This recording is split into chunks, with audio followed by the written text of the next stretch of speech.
de stilte van het voorjaar heb ik het wonder ontmoet. Dat witte bloesems sneeuwden op het gras.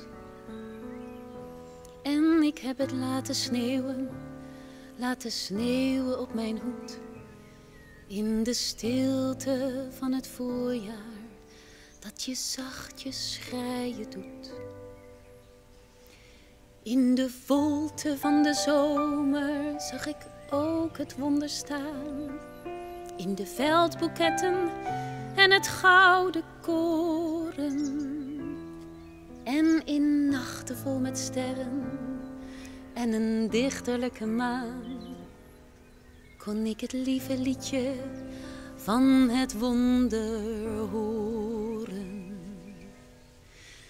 De een noemt het wonder, de ander noemt het lot. Wie weet hoe het heet, die mag het zeggen.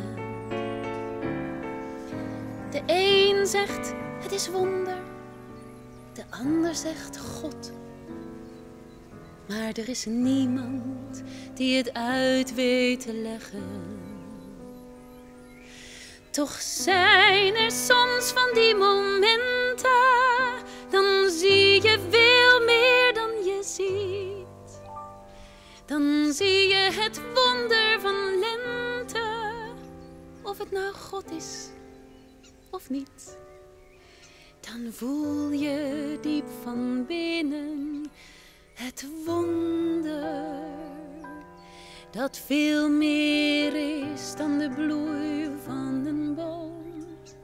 En dat is toch wel zo bijzonder, ook al heeft het iets van een droom.